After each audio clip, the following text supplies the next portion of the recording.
విత్తనోత్పత్తిలో స్వయం సమృద్ధి సాధించాలన్న లక్ష్యంతో తెలంగాణ ప్రభుత్వం కృషి చేస్తున్నట్లు ప్రొఫెసర్ జయశంకర్ తెలంగాణ రాష్ట్ర వ్యవసాయ విశ్వవిద్యాలయం ఉపకులపతి ప్రొఫెసర్ అల్తాసు జానయ్య అన్నారు.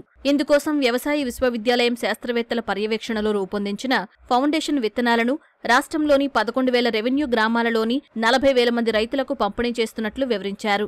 రైతు వేదికల ద్వారా రెవెన్యూ గ్రామానికి 3 లేదా 4 రైతుల చొప్పున నాణ్యమైన విత్తనం రైతు నేస్తం పేరుతో ఈ ఫౌండేషన్ విత్తనాలను పంపిణీ చేస్తున్నట్లు వివరించారు. పర్టికులర్ గత 8-10 సంవత్సరాలలో నకిలీ విత్తన కంపెనీలు పుట్టగొడుగులా రావటం, తద్వారా రైతాంగం మోసపోవటం, ప్రభుత్వం ఎన్ని చర్యలు తీసుకున్నప్పటికీ ఈ సమస్య కొంత తగ్గింది ఇటీవల. అయినప్పటికీ దీనికి దీర్ఘకాలికంగా పరిష్కారం కావాలనే ఉద్దేశంతో ముఖ్యమంత్రి గారి ఆలోచన మేరకు గ్రామాన వ్యవసాయ విశ్వవిద్యాలయ నాణ్యమైన విత్తనం పంపిణీ అనే కార్యక్రమాన్ని ప్రొఫెసర్ జయశంకర్ తెలంగాణ వ్యవసాయ విశ్వవిద్యాలయం చేపట్టింది.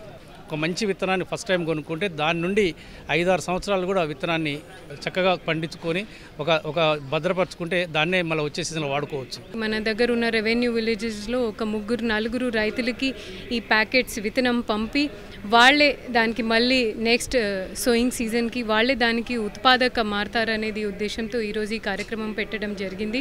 నల్గొండ జిల్లా తిప్పర్తి రైతు వేదికలో ప్రొఫెసర్ జయశంకర్ వ్యవసాయ విశ్వవిద్యాలయం ఆధ్వర్యంలో ఏర్పాటు చేసిన కార్యక్రమానికి రైతులు అధిక సంఖ్యలో హాజరయ్యారు.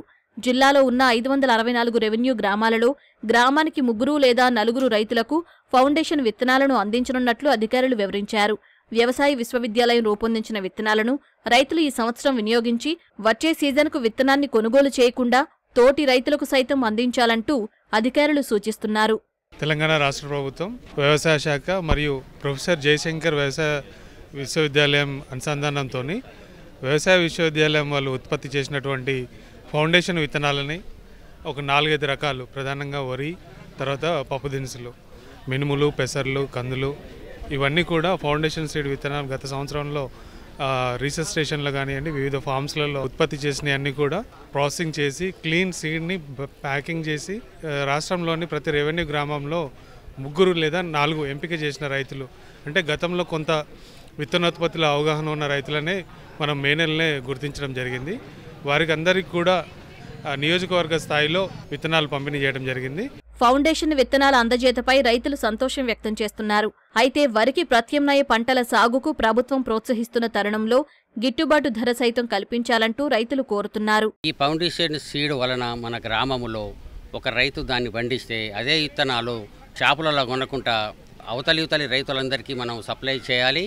ఈ విత్తనం వల్ల మాకు ఇదివరకు గత 2003లో కూడా ఎంతోమందికి మినీ కిట్స్ అని కిలో విత్తనాలు ఇచ్చారు. వాటిని మేము ఎంతో ఉత్పత్తి చేసి చాలా మంది రైతులకు RNR కానీ, R17 కానీ, IR64 కానీ అప్పుడు మాకు మినీ కిట్స్ ద్వారానే ఇచ్చారు.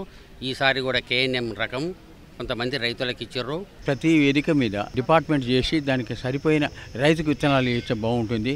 అంతేకాకుండా ఏమైనా ఇంకా ఇవ్వదలుచుకుంటే రైతుకు కొంత నేను మా ఫౌండేషన్ గురించి చెప్పడం జరిగింది సార్. వాళ్ళు సగం ఇస్తే సగం దానికి మేము కూడా ముందుకుందని చెప్పాను. ఎందుకంటే రైతు గిట్టుబాటు కావాలి. రైతుకి గిట్టుబాటు తగ్గితే ఏ పంటను ఏమన్నా వరి అనేది పెట్టొద్దని చెప్పకుండా సరి చెప్తున్నారు.